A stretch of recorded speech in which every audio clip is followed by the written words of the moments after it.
Hello everyone, welcome to yet another video on Resonance PCCP division. My name is Ashwin Joglekar and today we are here with the chapter Gender, Religion and Caste. Now this is part of your Democratic Politics and Class 10th chapter. So let us quickly begin what this chapter says all about. Gender, as we know, the classification between the males and the females, that is the gender. Religion, that is on the basis of religion, and finally caste, which is again specific to India. Now all these three elements, that is gender, religion and caste, we will be looking at individually, and apart from that we will also try and mix politics in these three instruments and see the outcomes, or try and understand what outcomes will it bring that if you mix politics with these concepts. First is gender, that is in gender, if these issues, gender issues are raised in politics, that will try and bring positive outcomes, or which is better for these this segment. Then in terms of religion, how it will we'll see that probably when expressed in politics or in terms of politics, when religion is expressed exclusively, it may also lead to a fragmentation or division of the country. Third, that is how again in caste dimensions, how politics is shown or is involved. So let us start. We will study about the major three kinds of social differences that can take the form of social divisions and inequalities in the society. These are social differences based on gender, religion and caste. Now the first one here which we will start is, that is gender and politics. Now first of all, sexual division of labor. Now what does this sexual division of labor means? Here it does not have to do anything related to the biological differences between the male and the female, but here it is according to what roles or work has been assigned to them in the society. The sexual division of labor has been under practice for time immemorial. The result of this division of labor is that women have been confined to a private domain of the family, while the public domain has been again completely reserved for men or monopolized by the men. Although women constitute half of the population of the world, their role in public life is really very negligible, or in politics is minimum and in most of the societies. Though the role of women in world politics is increasing, but still it is male dominating. Now here is a table showing that daily time use for men and women. So generally women are seen to be spending more number of hours here in their daily timetables or daily time use. Now next point we move on to is feminist movements. Now feminist movements are aimed at ensuring or the rights of women. Movements which are organized by various women organizations to create equality for women in personal and family life have been termed as feminist movements. They demanded equal rights for women in all spheres of life. There were again agitations in different countries for the extension of voting rights to women, like as we know about French Revolution, how or in the chapter you have seen in rise of nationalism in Europe, how the women had to lead several movements for them to have the right to vote, or to be able to get the right to vote. They demanded enhancing the political and legal status of women. They demanded improvement in the educational and career opportunities also for the women. Different aspects of life in which women are discriminated. Now what are the different types of areas in which we see there is still discrimination being practiced, and how we can establish that fact. Now in terms of literacy again, men are still more educated, or there is enough number of literate men in India as compared to women. So that brings us that how literacy rate is still not being provided, or education is not being provided to the women at large.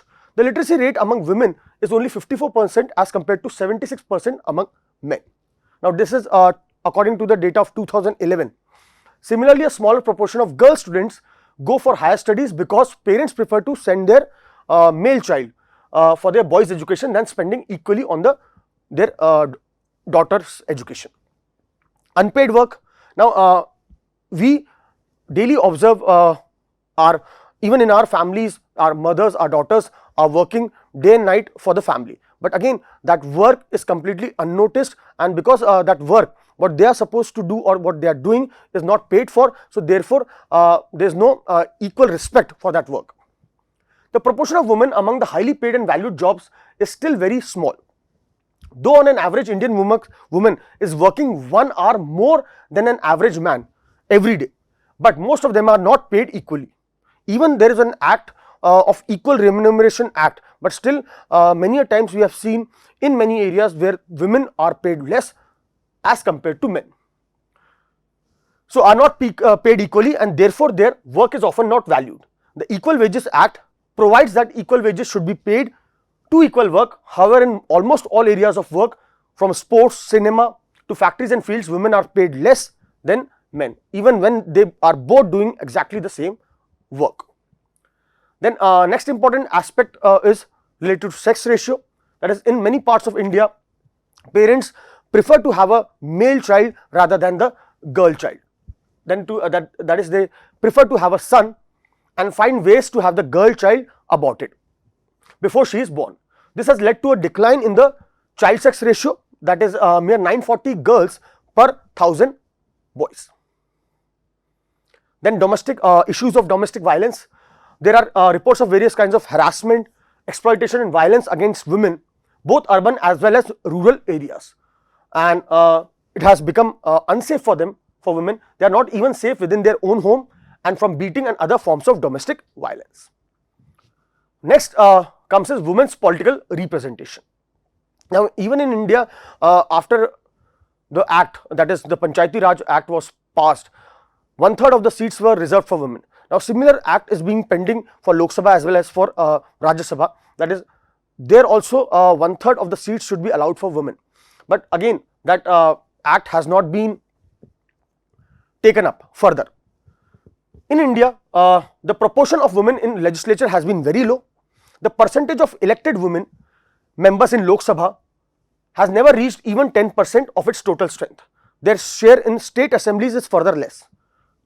In this respect, India is among the bottom group of nations in the world. In the government, cabinets are generally or largely male.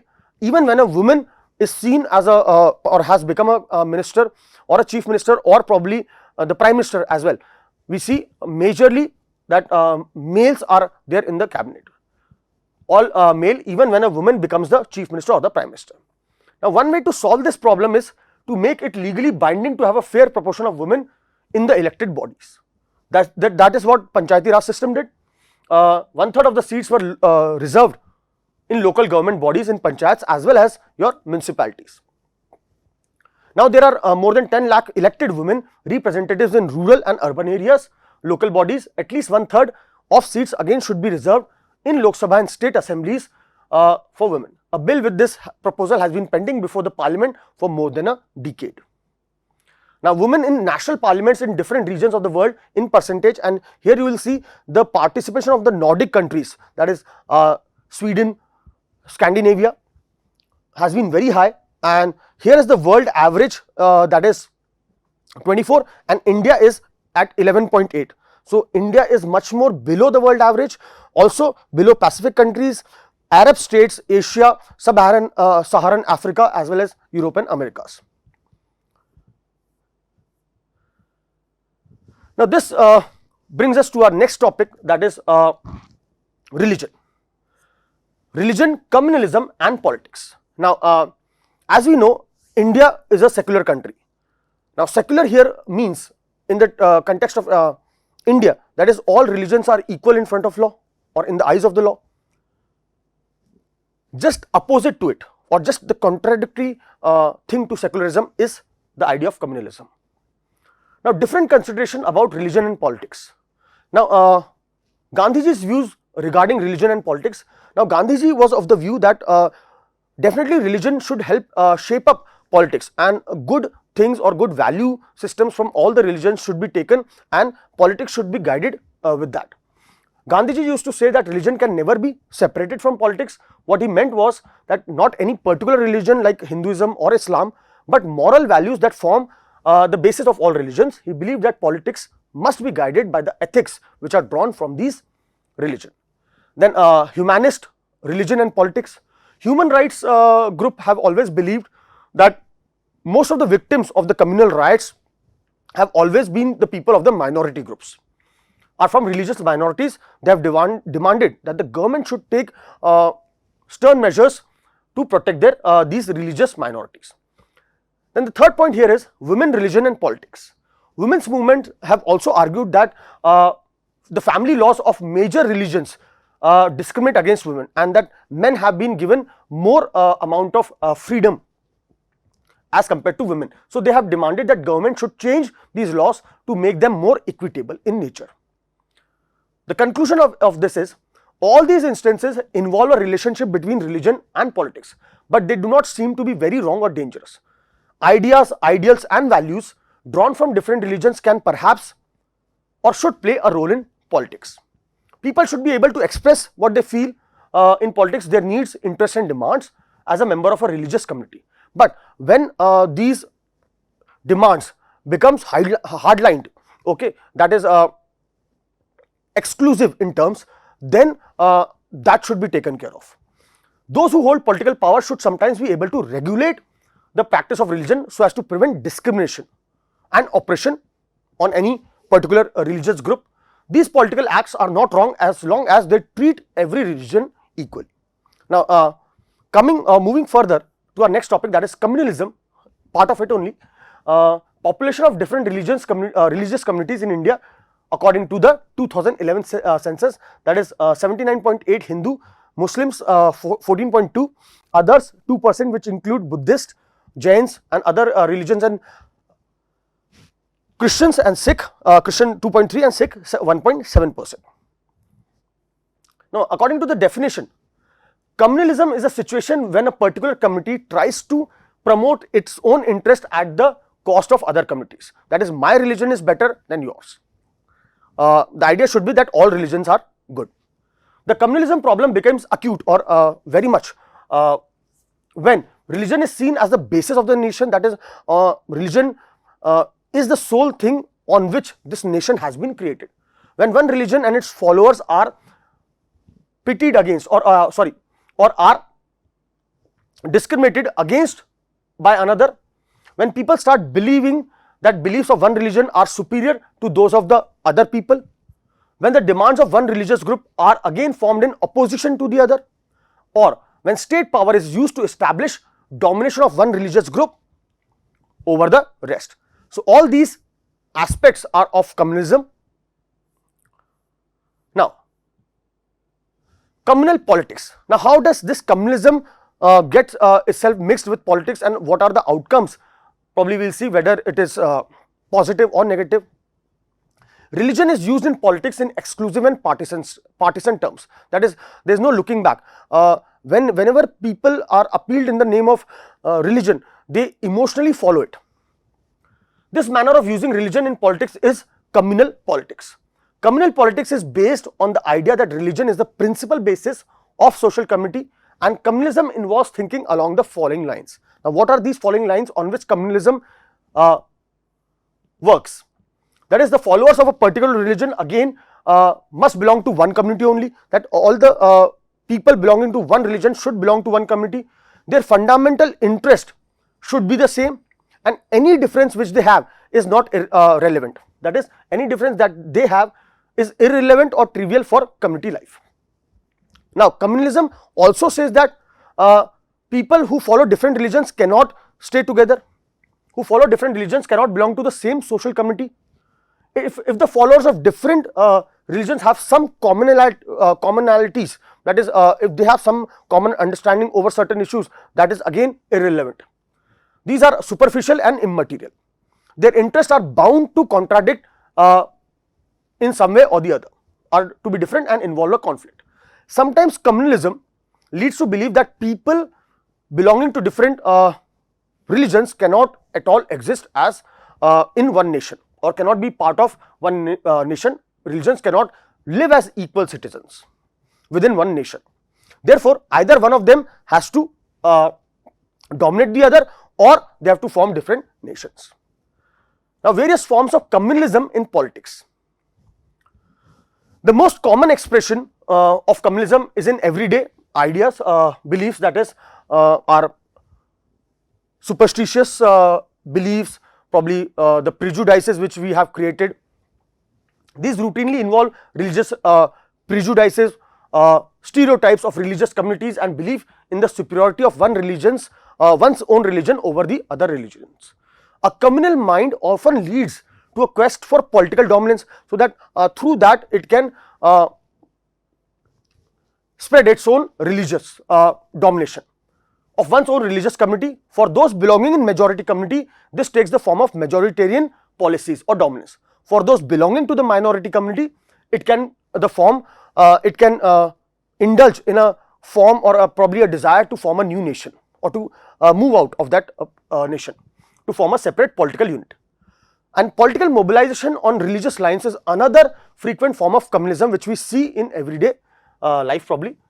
This involves the use of sacred symbols, religious leaders, emotional appeal which is done, and plain fear in order to bring followers of one religion together in the political arena. In electoral politics, this often involves special appeal to the interests or emotions of voters of one religion in preference to others. Sometimes communalism takes its most ugly form in the form of probably your communal violence, your riots and other things. And even India has seen or witnessed the partition also. That is, riots and massacre. India and Pakistan suffered some of the worst communal riots at the time of the partition. The post-independence period also saw large-scale communal violence. Now, next point comes here is the secular state. Now, there is no official religion of the Indian state, unlike you have the status of Buddhism in Sri Lanka, that was accordingly, and that of Islam in Pakistan, that of Christianity in United States, in England, of Christianity in England, and our constitution does not give a special status to any religion. The constitution provides all individuals and communities freedom to profess, practice and propagate any religion or not follow anyone. The constitution prohibits discrimination on the basis of or on the grounds of religion. The constitution allows the state to intervene in the matters of religion in order to ensure equality within religious communities. For example, abolition of untouchability. Understood in this sense, secularism is not just an ideology of some parties or person. This idea constitutes the foundations of our country. Alright. So, today we will be discussing till here only, and in our next class we will take up the topic from caste and politics. Thank you so much.